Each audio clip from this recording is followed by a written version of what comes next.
Vamos, hermanos, a aprovechar esos momentos y vamos a meditar acerca de la palabra del Señor. Hermanos, ¿cómo se sienten? ¿También? ¿Se sienten protegidos por Dios? ¿Se sienten amados por Dios? ¿Sienten que la mano del Señor les protege? Qué bueno se debe ser, hermanos. Nuestro tema en esta tarde se titula Dios es fiel. Dios es fiel. Hermanos, qué maravilloso es saber que estamos en las manos de un Dios que es fiel. Hay muchas palabras, hermanos, que pueden identificarse con la personalidad de Dios. Y cada palabra, hermanos, encierra una gran lección para nosotros. Por ejemplo, cuando decimos Dios es amor, qué hermoso es saber que Dios es amor, porque implica que la relación intrínseca que hay entre Dios y nosotros está impregnada de amor. Y si Dios me ama, entonces ¿cuál es mi preocupación? Tengo un Dios que me ama, por lo tanto puedo estar totalmente tranquilo. Dios es amor, pero también podemos decir Dios es paciente. Y qué hermoso es saber que tengo un Dios que es paciente para conmigo, que no se altera a la primera, sino que Dios comprende mis errores, Dios comprende mi vida, Dios comprende mis situaciones y que por lo tanto es paciente, y que porque es paciente en este momento no me castiga. Imagínense qué sería si las cosas fueran como en el tiempo antiguo, bajo la ley de Moisés.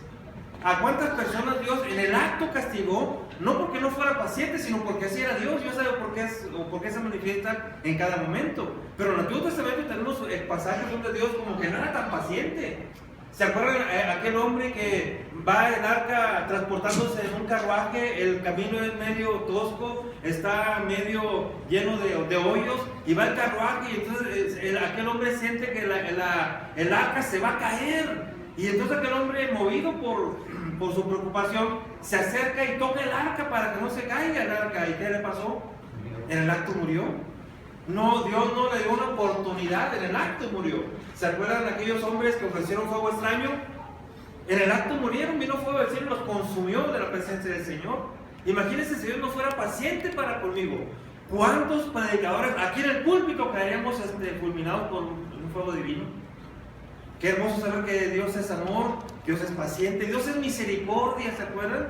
Dios es misericordioso, significa que Dios entiende lo que pasa en mi corazón. Que yo no sé cómo es eso, hermanos, pero misericordia significa un corazón que vibra con el dolor del otro.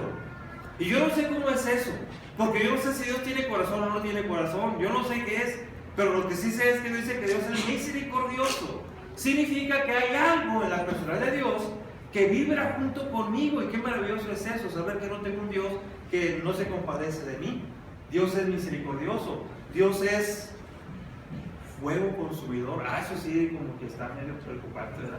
Dios es fuego consumidor, pero es parte de su personalidad.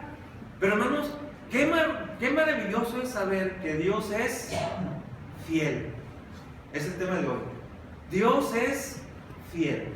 Y les invito, hermanos, a que abran sus Biblias en Deuteronomio, capítulo 7, verso 9.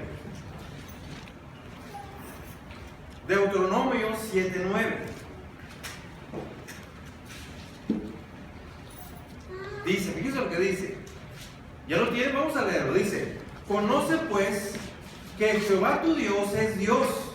Y luego dice: Dios fiel, que guarda el pacto y la misericordia con los que le aman y guardan sus mandamientos hasta 1000 generaciones. Es una hipérbole, ¿verdad? Pero qué hermoso es esto. Dice la palabra de Dios: conoce pues que Jehová tu Dios es Dios. Jehová tu Dios es Dios. Y es un Dios que fiel, que guarda los pactos y que dice que guarda los pactos y que verso 9, dice a los que le aman y que guardan sus mandamientos hasta 1000 generaciones. Dios bendice, hermanos, al que guarda esa relación con Él, no únicamente a Él, sino 1000 generaciones. Bueno, es una hipérbole, o sea, a todos los que me rodean.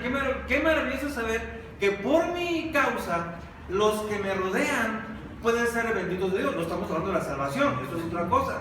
La salvación es condicional, pero estamos hablando de bendiciones y de la fidelidad de Dios. Dios es fiel, hermanos. Ahora entendemos, hermanos, por qué Abraham, Isaac, Jacob, Moisés, Job, tantos personajes confiaron en Jehová. Porque ellos sabían que Dios es fiel. ¿Se acuerdan de Abraham? Abraham sabía que Dios es fiel. Y Dios le hizo una promesa a Abraham: en ti serán benditas todas las familias de la tierra. Tu descendencia será tan grande como las estrellas del cielo. Y para entonces Abraham, ¿cuántos hijos tenía Abraham? Ni uno, ni un hijo. Sin embargo, Abraham confió en Dios porque él sabía que Dios es fiel. Y pasaron los años, hermanos. Y al pasar de los años, ¿cuántos hijos tuvo Abraham? Al pasar los años, ninguno, no venían los hijos. Es más, llegó a tal grado la desesperación que Sara, ¿qué fue lo que dijo Sara? Pensaría Sara, bueno, está pasando mucho tiempo. Y mi Señor tiene una promesa para con mi esposo. Y aquí el estorbo soy yo. ¿Y qué dijo Sara? Desesperada, quizá ya inquieta. ¿Sabes qué, Abraham? Ten un hijo con mi sierva Agar. Eso fue por la desesperación. Pero hermanos, qué maravilloso es Dios, porque Abraham confió. Pero es que si Dios hizo una promesa, es fiel para cumplírmela. Y no se desesperó a pesar de pasar el tiempo. Y dice la palabra de Dios que Abraham creyó en esperanza contra esperanza. Y por lo tanto fue capaz de llamar las cosas que no son como si ya fuesen. Y entonces, en pleno periodo de crisis, dice la palabra de Dios que Abraham cambió de nombre. Y llamándose Abraham, se cambió a Abraham, que significa padre de una multitud. ¿Por qué? Porque él sabe que Dios era fiel. Si Dios me prometió esto, me lo va a cumplir. Es fiel. ¿Se acuerdan, hermanos, de Job? ¿En qué momentos pasó Job tan difíciles? Perdió su riqueza, perdió su familia, perdió su salud, y para acabar de completar llega su esposo y dice: maldice Dios y muérete. Y en medio de tanta tristeza, y llegan los amigos, se pueden llegar los amigos, los famosos amigos de Job, que en lugar de consolarlo, lo arruinan más. Pero Job confió en alguien, en Jehová. ¿Y qué dijo Job? Yo sé que mi Redentor vive. Y aun cuando yo me muera y deseche hasta mi piel, con mis ojos, ¿cómo? No sé, pero con mis ojos yo voy a ver a mi Señor, porque Él es fiel.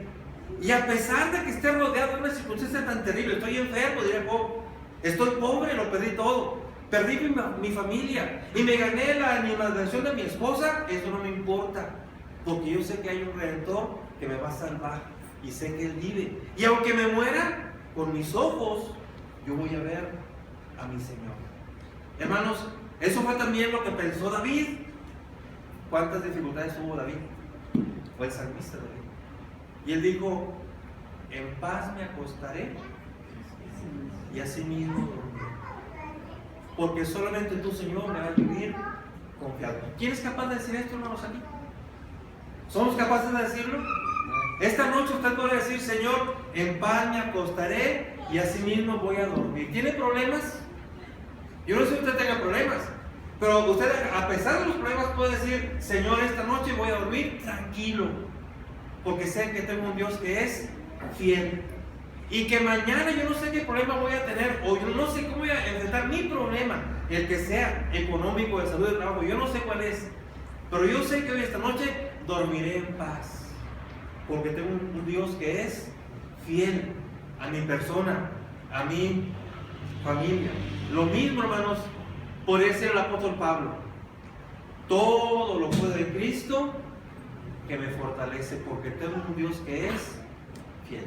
Y como ya hemos explicado, cuando Pablo dice todo lo puedo en Cristo que me fortalece, el contexto indica que está hablando de cosas materiales. Está hablando de dinero. Dice el apóstol Pablo: yo estoy acostumbrado a la abundancia y a la estrechez. Estoy acostumbrado a tenerlo todo y a no tener nada. Estoy acostumbrado a comer maravilloso y a no tener que comer. Pero todo lo puedo en Cristo que me fortalece. ¿Podemos decir eso, hermanos? Sí. Confiar en el Señor y decir: yo estoy tranquilo, porque tengo un Dios que es fiel. Dice la palabra que leímos: conoce pues que Jehová tu Dios es Dios. No estamos creyendo en un fetiche. Conoce pues que Jehová tu Dios es Dios, y es un Dios fiel. Es un Dios fiel que no únicamente te va a bendecir a ti, sino a 1000 generaciones. Es una hipérbole que nos da a entender la abundancia suprema, hermanos, del cuidado que Dios tendrá para con nosotros. Y primero, hermanos, tenemos que entenderlo. Dios es fiel en sus elecciones. ¿Sí lo sabían? Dios es fiel cuando Él elige a alguien. Él es fiel cuando nos elige. ¿Sabía usted que nosotros somos un pueblo elegido por Dios? ¿Sí lo sabían? Que Dios desde las alturas ve a Torreón y ve una ciudad sumergida en el pecado, porque así es, hermanos, para que nos cerramos los ojos. Ve desde las alturas una ciudad sumergida en el pecado, pero dentro de esa ciudad tan oscura por el pecado, Dios ve a pequeños puntos luminosos que Él ha elegido para que sean sus hijos. ¿Y quiénes son esos? Nosotros. Y si Dios nos eligió porque nosotros le obedecimos, al elegirme mi Señor, ¿va a ser infiel? De pronto me va a abandonar. Bueno, al menos que yo le abandone, porque realmente en esa relación el que puede retratarse soy yo, pero Él no se va a retractar. Si Él me eligió porque yo le obedecí, entonces cuando Él me elige en serio y establece una relación conmigo totalmente en serio, y esa elección es fiel, como fue la elección del pueblo judío. Hermanos, si leemos el contexto, si leemos el verso, vamos a leer el contexto de Deuteronomio, vamos a Deuteronomio, capítulo 7, pero vamos a leer desde el verso 6, dice, Deuteronomio 7, leamos el verso 6 en adelante. Dice, hermanos, de la siguiente manera, dice, porque tú eres pueblo santo, fíjense, tú eres pueblo santo para Jehová tu Dios. Jehová tu Dios te ha escogido para hacerte un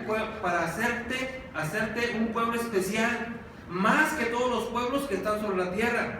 No por ser vosotros más que todos los pueblos os ha querido Jehová y os ha escogido, pues vosotros eres el pueblo más insignificante de todos los pueblos, sino por cuanto Jehová os amó y os hizo guardar el juramento que juró a vuestros padres, os ha sacado a Jehová de la mano poderosa y os ha rescatado de servidumbre, de la mano de Faraón, rey de Egipto. Aquí dice claramente, dice el pueblo judío, Dios te eligió, Dios te escogió, pero no te escogió porque tú seas un pueblo especial. Tú, dirá el pueblo judío, tú como pueblo no tienes nada de especial. Es más, dice aquí claramente, como pueblo eras el pueblo más insignificante. Y siendo el pueblo más insignificante, Dios te escogió a ti para hacer de ti un pueblo especial. ¿Por qué? Porque Él quiso. Porque Él te miró y te amó y te escogió por amor a tus padres. ¿A cuáles se refiere? A Abraham, a Isaac y a Jacob. Y por amor a ellos, ahora te ve, y siendo un pueblo sin ningún atractivo, te escogió a ti. Y si Dios te escogió a ti, su elección como es fiel. Porque a ti te escogió. No tenía nada de especial. Como alguna vez les he dicho, hermanos, es como si Dios mirando, es como si un hombre llega y ve todas las muchachas. Y hay muchachas hermosas, está buscando una esposa. Y hay muchachas hermosas y bien bonitas y maravillosas. Y en medio de tanta muchacha hermosa está Betty la fea, sin atractivo, sin ningún encanto. No tiene nada de atractivo esa muchacha, ni físico, ni emocional, nada de atractivo. Es la más fea de ese grupo. Y dice el muchacho, yo la quiero a ella. Y los demás dicen, pero ¿por qué a ella? Mira que hay más bonitos. No, la quiero a ella. ¿Por qué? Pues nomás. El pueblo judío era el más feo de todos. ¿Se acuerdan cuántos entraron a Egipto? Más o menos unos 70 y tantos.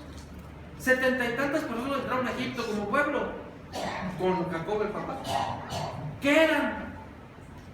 Pastorcillos, cuidadores de ganado. Los egipcios cuando lo ven, estos apestosos, mándalos allá a un lugar aparte, huelen a pura chiva, allá no se bañan, balbones y todo allá aparte. No tienen atractivo. Y así dijo Dios, este es mi pueblo, así lo quiero. Y lo voy a sacar de ahí y lo voy a embellecer. Le voy a dar su propia tierra, le voy a dar una ley, un rey, hermoso lo voy a transformar. Dios los eligió. Y cuando Dios elige a alguien, lo elige en serio. Hermanos, Dios no se retractó. Es más, hoy Dios no ha decidido al pueblo judío. Quien piensa eso está equivocado. No, hoy Dios no ha rechazado al pueblo judío. Si el pueblo judío hoy acepta a Cristo como su Salvador, ¿saben qué va a haber en el cielo? Alegría impresionante, porque es un pueblo. Y si hoy el pueblo de Israel está un poquito lejos de Dios, es porque ellos quieren. Pero ellos siguen siendo un pueblo especial para Dios. Hermanos, Dios los eligió. ¿Y saben ustedes que sí nos eligió a nosotros?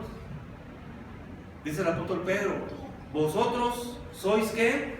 Linaje escogido, real sacerdocio, nación santa, pueblo adquirido por Dios para anunciar las virtudes de aquel que os llamó de las tinieblas a la luz. Esos somos nosotros, hermanos. ¿Sí lo sabían? Somos real sacerdocio, nación santa, linaje escogido por Dios. Dios nos eligió. ¿Y quiénes somos nosotros? Simplemente gente que hemos aceptado a Cristo como nuestro Salvador. Y dice la palabra de Dios: y el Señor añadía a su iglesia los que habían de ser salvos. Somos nosotros, hermanos. Dios nos ha elegido. ¿Y por qué nos eligió? ¿Por guapos? ¿Por inteligentes? ¿Por ricos? Simplemente porque hemos aceptado sus condiciones. Y aquí estamos, hermanos, por la misericordia de Dios. ¿Somos el grupo más hermoso? Pues lo dudo, hermano. Para Dios sí. Para Dios somos pueblo escogido por Dios, pero para el hombre no, hermanos. Si pasara un sectario de esos que se reúnen en iglesias multinumerosas y nos ve, se asoma por la puerta y dice: no, había unos 3, 4 ahí aburridos. Digan: los oí cantar. No, pues parece que están en un velorio. Entran y dicen: esta iglesia está muerta. Dicen que no tenemos nada de eso. Los que predicamos, desalinos, todo eso. Ellos no, tienen predicadores elocuentes que lloran, se desgarran, sudan, gritan. Y no, hombre, es un escándalo tremendo. Salen ellos emocionadísimos, vienen aquí y dicen: no, el hermano estaba todo aguitado. Uno que otro se quedó dormido. Cuando cantaron himnos, bien aburridos los himnos, sin música, sin instrumento. No, esa iglesia está muerta. Bueno, muertos para ellos, pero para Dios estamos vivos. Para el mundo, hermanos, no tenemos atractivos, somos los más feos del mundo. Somos los más feos. Pero a nosotros, los más feos, el Señor nos eligió. Ayer, bueno, hermanos, si de hecho sea de paso, yo disfruté mucho la reunión de matrimonio. Me pareció bonita. Pero si la comparamos con la que hacen otros, no, pues no les llegamos ni a los talones, hermano. Le hicimos aquí arriba, con este proyector. La pantalla era algo como eso. Vimos palomitas. No, ya ves, ¿qué es esto? Tiene chiste. Y ¿saben ustedes? Bueno, lo hago para que vean el contraste. Como para ellos somos los más feos. ¿Saben ustedes que esos temas de los matrimonios, otros grupos religiosos lo están abordando? Pero ¿saben dónde hacen sus reuniones? Unos de ellos las hacen en cruceros. En cruceros. Todos pagan su... Claro, no es gratis. Y ahí está el problema de la Iglesia de Cristo, que todos lo queremos gratis. Entonces, no es gratis. Pagan, cada matrimonio paga su viaje en crucero. Organizan un crucero especial para ellos y se van todo el crucero, no sé cómo se van. Y todos los días que dura el trayecto en ese crucero, se la pasan, según ellos, alabando al Señor, se la pasan con temas matrimoniales. El crucero llega a una ciudad, se bajan, hacen una guía turística, se regresan al crucero. O sea, son días bien especiales. Digo, no, pues ¿cuándo haremos uno de esos, hermano? Somos los más feos. Alguien que venga de un crucero de Teología aquí y dice: no, estos hermanos nomás no la hacen. ¿Saben ustedes que había un lugar de reunión de esos grupos que le llamaban la Catedral de Cristal? Era un edificio, pero impresionante. Le llamaban la Catedral de Cristal porque las paredes eran de cristal. Era impresionante, era un auditorio grandísimo. Creo que ya se apagó. Pues era de cristal. El de nosotros parece de cristal porque se nos está desmoronando, ¿verdad? De lo antiguo, ¿verdad? Pero es maravilloso. Dios nos ve hermosos, hermanos. Aunque para el mundo seamos los más feos. Pero ¿saben qué, hermanos? Dios nos eligió. Y tenemos que estar conscientes de que Dios es fiel. Y eso debe darnos mucho gusto. El pueblo judío quizás nunca le entendió porque eran muy presumidos. Ellos no entendieron que Dios los eligió aun cuando eran un pueblo insignificante. Ellos siempre se creyeron hijos de Abraham y presumían: nosotros nunca hemos sido esclavos, y creían que eran los mejores del mundo. No, dice: yo te escogí cuando eras insignificante y te escogí por amor. Así es que, hermanos, Dios es fiel y nos ha escogido a nosotros. Y es el Señor el que está construyendo y fortaleciendo su iglesia, que somos nosotros. Porque esa es la palabra de Dios. Y el Señor añadía a su iglesia los que habían de ser salvos. ¿Quién nos está formando? ¿Quién es nuestro fundamento? ¿Quién es la esencia de nuestra iglesia? ¿Quién es? Cristo el Señor, porque Él nos eligió. Así es que, hermanos, ¿no es maravilloso eso? Saber que estamos confiando en un Dios que es fiel y que nos ha elegido a través de nuestro Señor Jesucristo. Es algo que debemos de meditar, hermanos. Pero Dios es fiel también como guía. ¿Quién de ustedes se siente perdido en un problema? ¿Hay alguien que se sienta perdido ahorita en un problema? Que diga: no sé para dónde agarrar, es que de pronto me enfermé y ya no sé ni para dónde le hago, necesito un guía. Hay un guía que es fiel. ¿Quién se siente perdido en este momento? Porque tiene un problema familiar y dice: es que yo no me esperaba este problema, ¿cómo le hago? La noticia me llegó así de repente. Les comentaba yo, hermanos, cómo la vida cambia, cómo a veces como que perdemos la brújula porque alguien nos la quita y no sabemos ni para dónde agarrar. Escuchaba yo a un artista, se llama Fernando del Solar, bueno, por ese ejemplo por matrimonio, Fernando del Solar. Y ustedes saben que Fernando del Solar se casó con otro artista. Cuando se casan, se juran amor eterno. Fernando del Solar estaba emocionado porque pues, se casó con una mujer muy bonita, ¿verdad? Y se juraron amor eterno. ¿Quién les diría que al poco tiempo Fernando se enferma de cáncer? Y después de haber jurado amor eterno, su esposa lo deja, ¿verdad? Y decía él que fue una prueba muy dura para él. Dice: hubo un día en que ese día, dice él, vivió de todo. Ese día se despertaron bien contentos como matrimonio porque su esposa cumplía años. Se levantaron contentísimos. Su esposa ese día cumplía años.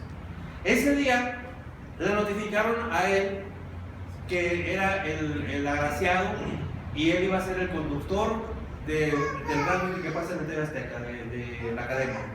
Es que imagínense, en un solo día 2 noticias impresionantes. Para celebrar, su esposa cumple años, le notifican que él se ganó la conducción para el programa de la academia y le notificaron otra cosa que había ganado. Ese día 3 noticias maravillosas, pero en la noche tienen que ir con el doctor porque les iban a dar unos resultados. Y esa noche, después de 3 levantadas tremendas, le notifican que tiene cáncer. Dice él: cuando el doctor me dijo que tiene cáncer, dice, fue lo único que oí, ya no hay más.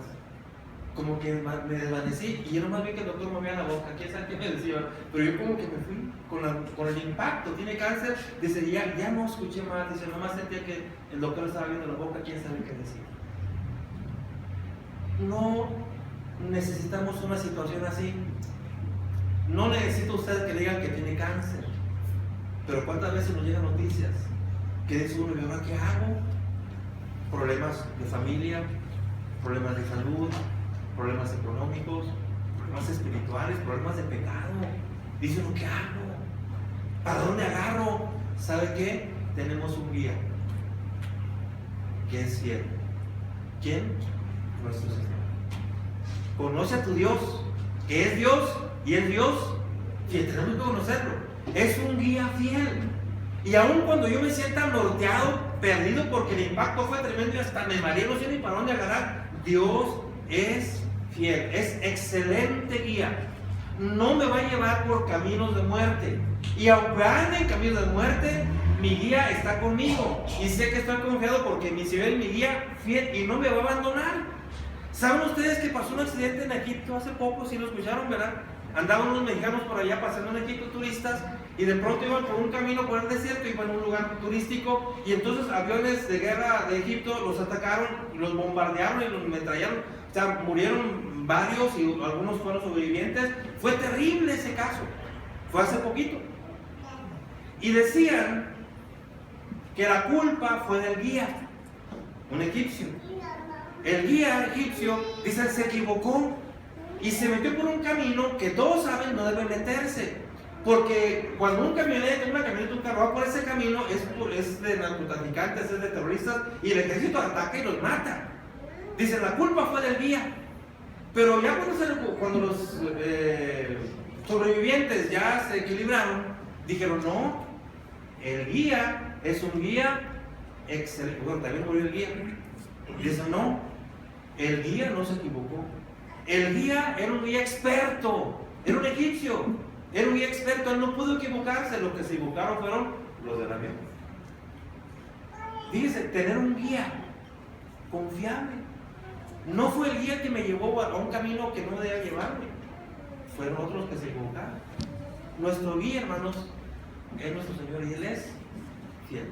Y aunque andemos en valle de sombra de muerte, no temeremos mal alguno. El pueblo judío no cruzó un desierto, pero llevaba un guía. ¿Quién era Moisés? ¿Era Moisés? Bueno, aparentemente era Moisés, pero no, llevaba un guía. ¿Quién era el guía? Dios, Jehová, un guía fiel. ¿A través de qué cosa? De la nube. Era la guía. Y la columna de fuego. Moisés tiene que sujetarse al guía quien a su vez llevaba. Entonces, hermanos, llevamos un guía que es nuestro Señor. Por eso, hermanos, por ese guía, por eso Abraham salió sin saber a dónde iba. ¿A dónde vas, Abraham? No sé. ¿Cómo que no me importa? Yo voy siguiendo a quién? A mi guía, que es mi Señor. Así es que, hermano, se enfrenta hoy a situaciones que usted no sabe para dónde caminar. Entonces, entrégale su vida al Señor, a nuestro guía, y sígalo, porque a veces no nos gusta el camino que el guía nos muestra, pero siga al camino, siga la guía. El apóstol Pablo, cuando va camino a Damasco, cae cegado por aquella luz. Dice, Señor, ¿quién eres? Yo soy Jesús que tú persigues. ¿Qué quieres que yo haga? Levántate y te voy a decir lo que tienes que hacer. Aceptó Saulo al guía fiel. Entonces, hermanos, ¿qué podemos hacer? Aceptar que tenemos un guía fiel, poner nuestra vida en manos del Señor. Dios es fiel como protector. ¿Se siente amenazado? ¿Usted cree que hay peligros que lo amenazan? ¿Alguna enfermedad? ¿Virus? Hoy están de nada los virus, ¿verdad? Virus que de pronto los doctores detectan y dicen, no, es que trae un virus, y qué difícil es deshacerse a veces de un virus. ¿Se siente amenazado por la salud? ¿Se siente amenazado en el trabajo? ¿Lo pueden correr, lo pueden despedir? ¿Siente que una amenaza está sobre su familia? ¿Un pecado? ¿Una maldad? ¿Una desintegración? ¿Siente que algo amenaza a su familia? Recuerde, tenemos un Dios que es fiel como protector. Él nos protege, hermano, ¿o no confiamos en eso? En paz, acuéstese, duerma en paz, no se preocupe. Hay peligros, tomen las medidas necesarias, pero al final de cuentas confíe en que Dios es fiel como protector. Si no entendemos esto, hermanos, nos vamos a volver medio neuróticos, Después vamos a andar con mucha ansiedad, vamos a tomar pastillas para poder dormir. ¿Toma pastillas para dormir? Espero que no. Mejor confía en el Señor y no van a necesitar pastillas para dormir. Él es nuestro protector. Protege su familia, protege hasta sus pertenencias, protege. ¿Sabe usted, hermano, que Dios fue protector del pueblo judío durante todo el desierto? Los protegió de la sed, del sol, del hambre, de la muerte, de las serpientes, de todo. Es más, hasta protegió sus pertenencias. El pueblo judío puede decir, Señor, pero ¿cuándo me protegiste? Tú no me protegiste, ¿cómo que no? Mira, ve la túnica que traes. ¿Cuánto tiempo te duró esa túnica? ¿Y cuánto tiempo le duró? 40 años, hermanos. La ropa y los zapatos no se les acabaron en 40 años. Afuera el pueblo judío no se fijó. 40 años, sí, los zapatos se dieron 40 años, ¿tú no te diste cuenta? Cruzaste todo el desierto con las mismas chanclas. No las cambiaste, te dieron 40 años. Es más, diría, ¿Qué no te acuerdas? Los zapatos que traes, cuando tú llegas a Canaán, ¿saben de qué son? Son de tus abuelitos. Y el abuelito te lo heredó a tu papá. Y tu papá te lo heredó a ti. Son los zapatos de tu abuelito. Sí es cierto, pues porque yo te protegí. Hasta tus pertenencias. Imagínense, hermanos, que los zapatos, bueno, estos son de hombres, no para mis hijas, no, pero imagínense que la ropa de mi esposa, mi esposa crece y la usan las hijas. Y luego vienen las nietas y la usan las nietas. Y las bisnietas, y entonces esa ropa, pues oye, es eterna. Eso le pasó al pueblo judío. Claro que los jóvenes ya no van a querer usar nuestra ropa, ¿verdad? Imagínense, muchachos hoy no van a querer usar mis zapatos, zapatos de un anticuado. Pero al pueblo judío fue lo que le pasó. Imagínate, dirá Dios, mira, no te preocupes, la casa que tú habitas la van a habitar tus hijos y tus nietos, y la casa no se va a deteriorar. Mira, el carro que tienes se va a mantener íntegro. Es más, en 40 años no va a necesitar ni una afinación, porque va a estar al centavo. Y ese carro se lo va a sacar a tu hijo y lo va a dar a tu nieto, y ni llantas le va a poner, porque Dios se le va a conceder. Así le pasó al pueblo judío.